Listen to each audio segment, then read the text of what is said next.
Wednesday again. Robin's here. It's Wisdom Wednesday again, right?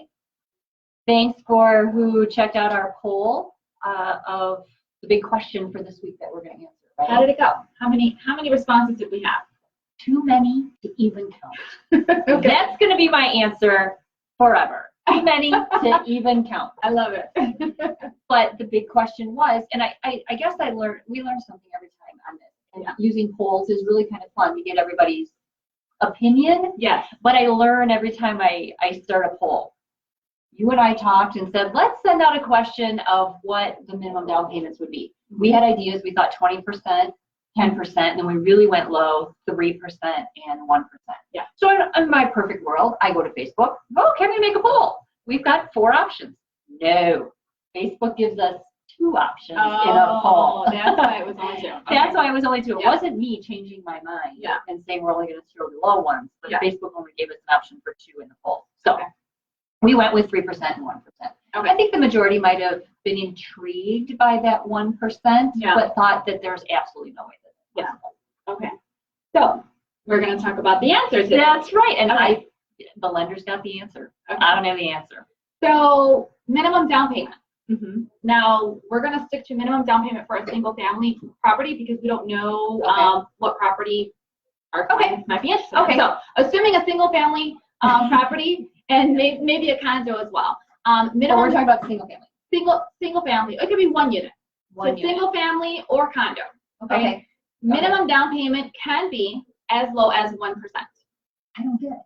Honestly, I've never heard this. It just doesn't even seem possible. Yes. So a lot more people who potentially could be renting if they have a little bit of money could be building equity in their own place. Yeah. Okay, tell me what this all means. So the 1% down payment program is actually for the down payment assistance program. Okay.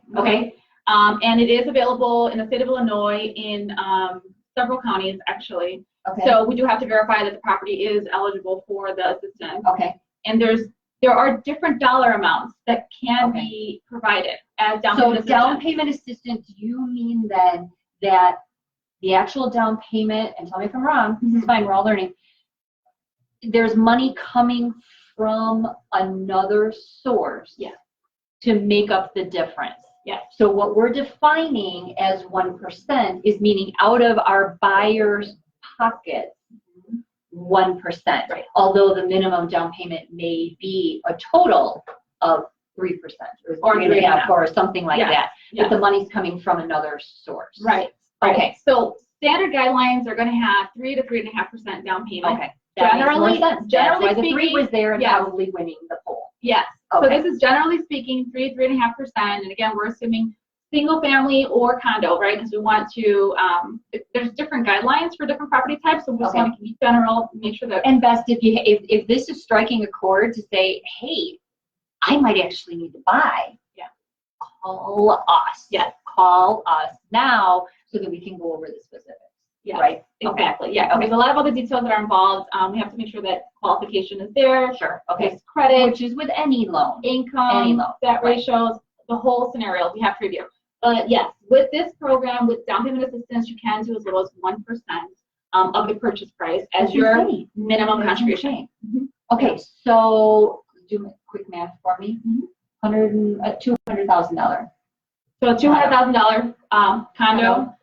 The buyer could be bringing $2,000. $2,000. So you can buy with just 1% down. My mind is going right now. Yes. That's awesome. Yes, it is. But there's questions, all kinds of things going through my head. What else can we add on this? Well, there are a lot of other variables, so I don't know how far do we want to go. Yeah. A lot of it's probably in the conversations. I mean, when I keep it as simple as possible to say, yes, it really can happen. We're not lying, but we need to get into a conversation to talk about your personal financial situation. Right. Because there's a lot to consider. If you're getting money, what does that mean? What kind of interest rate am I receiving? How much money? Is this going to be something I can apply towards my closing costs? Because remember, there's 2 parts to it, right? There's down payment and there are closing costs. True. So down payment is different than the closing costs. Right. So we're saying that you could buy a house with $2,000 down payment. but Right. we're not taking into account closing costs. But we Right. could have programs to get some of that covered as well, Right. if the seller is willing to contribute. Yes. Okay. Yeah. So really, we could be back to that. Yeah, no, we could be back $2,000. to the $2,000. Okay. But we have to. Every case is going to be different. Yes. Just like doctors say sometimes. Everybody is different. Yeah. Don't assume what happens for you is going to happen for somebody else. Exactly. But we just need to have the conversation so that we can hopefully get you that American dream. Yeah. Right? Buy the house. Then you don't have to ask the landlord if you can paint. Because you can paint.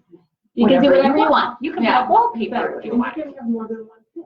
You can have more than one pet, Yeah. Robbin said from the corner. Because I just had a client that took advantage of the program. Can you hear Robbin from the corner? She had a client who took advantage of the program. She was a renter for several years and had multiple pets and Michelle. And this program that you guys are talking about. The low money down, the assistance programs. Yes. So she was able to get into a place where she could keep her pets and own multiple pets and own her own place. And tears at closing. Tears at closing. That's What she best said. I know. That's the best payment ever. Tears. Yeah. Somebody can be so happy because something's happening that you never thought could.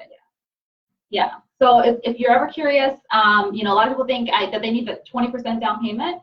Yeah. And so that kind of stops them from even Yeah. inquiring. Yeah. But really, let's have a conversation and see what your Absolutely. situation is like and what you Absolutely. can qualify for. Yeah. Right.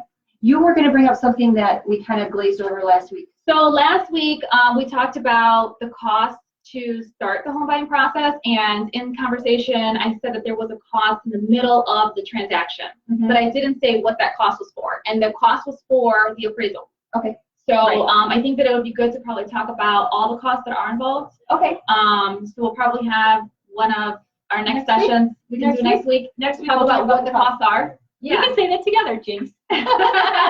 So yeah, I think that would be a good one because people always want to know what those upfront costs might look like. So Yes, and that's very, very important. We go through that in our buyers consultations as well to let our buyers know what we actually have it on our flow charts of this is going to be an upfront cost that can't be rolled into the closing costs or bringing that lump sum to the table. It needs to be paid in advance. So that'd be perfect to talk about next. Okay. Okay. All right. Awesome. Sounds good. All right. Thanks If you for have- joining us. Yes, thanks for joining us. If you have questions, let us know. We've passed our 5 minutes. Hey, we did good. That's fantastic. What's the number to call you? 773-858-4102. Michelle Tante Pearl Mortgage. Michelle Tante, Pro Mortgage. And if you need to reach the Spouse and Selling Houses team, feel free to give us a call. I'll get the phone number right this week.